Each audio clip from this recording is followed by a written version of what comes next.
Texts exist in context. If someone says, "We need to tie up the loose ends here," it makes a difference whether the speaker is a macrame instructor or Tony Soprano. Is the statement about pieces of string or about a mob hit? The context matters. Comprehending the sentence, understanding what it means, depends crucially on the context in which it is uttered. The same is true of almost all language.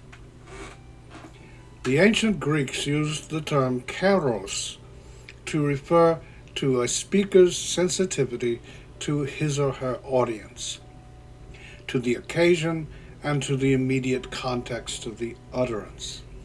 I'll be using it here in a slightly expanded sense to refer to all the extra textual stuff that goes into understanding a text. For years, reading comprehension teachers have been told to begin the reading of a text by, quote, activating their students' prior knowledge, end quote. Millions of teachers dutifully learned this, quote, strategy, end quote, and attempted to apply it in their classrooms, even though a moment's reflection would have revealed it to be completely absurd. If a student already has the relevant background knowledge to understand a text, then it will not need to be activated, as though there were a knowledge of Egypt switch in the kid's head. That knowledge will simply be there. And if the student does not have the relevant background knowledge, no amount of having students get in a circle and tell what they already know to one another will supply it. That said, and here we have yet another example of educators half hearing what scientists have been saying. Cognitive scientists like Daniel Willingham of the University of Virginia and the education theorist E.D. Hirsch Jr. have shown beyond any reasonable doubt that background knowledge, what the writer assumes that the reader already knows, is one of the great keys to reading comprehension. By the way, there's a wonderful book by University of Virginia professor Matthew Davis, a friend and colleague of mine, called Reading Instruction, The Two Keys, that addresses this issue of background knowledge. I also highly recommend E.D. Hirsch Jr.'s book, The Knowledge Deficit. Okay, let's consider an example. When I was teaching 11th grade English literature, I was handed a textbook, not a very good textbook, that contained a passage about how Arthur Miller wrote The Crucible in reaction to the Army McCarthy hearings of 1954. The passage mentions people being hauled before the Senate Subcommittee on Investigations and being accused of being communists. It goes on to say that Miller was concerned by the hysteria and guilt by association attendant to these hearings and wrote the play to show how the same sort of thing occurred during the Salem witch trials of 1692. Now, imagine that you're a student reading the couple of sentences in that textbook about the connection. If the student reading that does not know the background, what a communist is, that the United States is a capitalist country, that communism and capitalism are antagonistic, that in the 1950s the United States was involved in a Cold War with the communist Soviet Union, that the Soviet Union had vowed to bring down the American system, that certain senators and congressmen in the 1950s were concerned about communist infiltration of the media, the government, education, and the armed services, what a subcommittee is, what a hearing is, and that the Subcommittee on Investigations attempted to identify communist sympathizers, then the passage in the text will be meaningless. In short, comprehension depends critically on world knowledge. Without the relevant background knowledge, comprehension cannot occur. A student cannot read Milton or Dante with comprehension if he or she is ignorant of the Bible, and won't comprehend the title of George Bernard Shaw's play about Professor Higgins and Liza if he or she is ignorant of the Greek myth in which Pygmalion falls in love with a statue. Consider this opaque text from Dylan Thomas. The 12 triangles of the cherub wind. Now, what could that possibly mean? This impenetrable or seemingly impenetrable text becomes crystal clear when one realizes that Thomas is referring to old maps that represented the winds as cherubs whose breath, the winds, inscribed triangles across the maps. One can't begin to understand Plato's allegory of the cave from the Republic without understanding that he was highly influenced by Greek mathematics, recognized that perfect forms like a point or a perfect triangle did not exist in the world but did exist in the mind, used a single word, psyche, for both mind and spirit, and thus thought of anything perfect, and thus he thought good, as existing in a separate spiritual plane that could be accessed through mental/spiritual activity. One has to have a lot of information about the background, the concepts available to Plato, and what he was concerned with to make any sense at all of this bizarre little story. Someone teaching this story needs to provide that background information in order for it to make sense. Domains of knowledge, from auto mechanics to the growing of orchids to dirigible driving, all have their associated vocabulary. Not just jargon, but words and phrases that appear with particular frequency and particular meaning within them.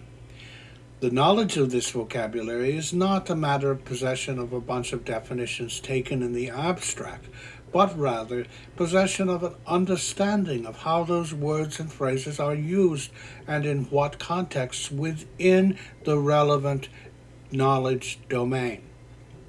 Life coaches and physicists both use the word potential, but they use it in related and distinct ways about different objects. Understanding what is meant by the word in a text requires, in addition to knowledge of its definition, knowledge of how it is used in the subset of the world that is the knowledge domain of the text. Furthermore, the ability to use a term actively involves mastering not only its definition, but also its inflected and derivative forms, something that is learned not through explicit rote study, but through use in context. A student hasn't really learned the word imply unless he or she can properly use such inflected forms as implying, implied, and implies, and such derivative forms as implication. And one learns those forms, really learns them, not through explicit instruction, but through repeated use in a context, in a real-world context. Simply memorizing the definition for a test is a recipe for forgetting. Now, so there is background knowledge about the world that is assumed by writers.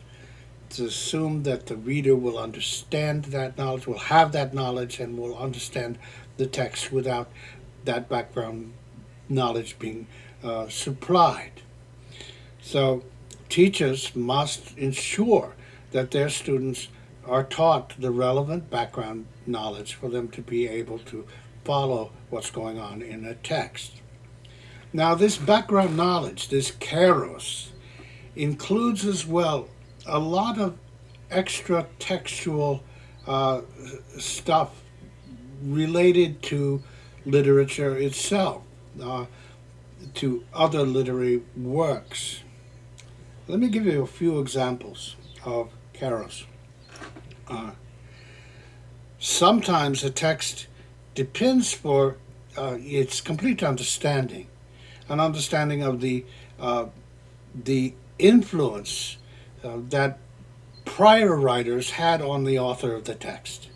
So, for example, one can't read Milton's Paradise Lost or Paradise Regained with true understanding without recognizing that Milton was attempting to Christianize the epic, that he was acting under in reaction to the influence of Virgil and Homer. A very great literary critic, Harold Bloom, wrote a book called Anxiety of Influence about this precise topic, about how much texts depend upon the influence of prior authors. Another example of this kind of extra textual stuff that's important to understanding texts is genre.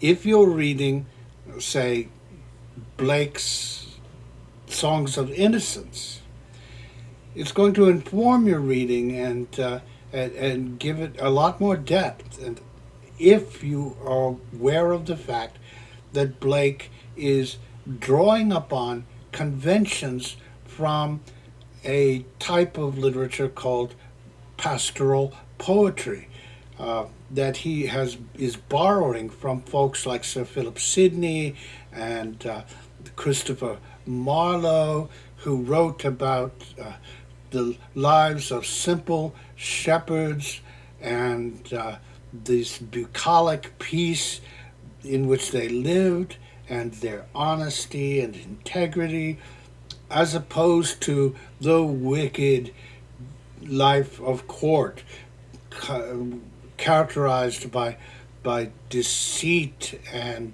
intrigue. So, the convention of pastoral. Another kind of extra textual matter that strongly influences text is biography.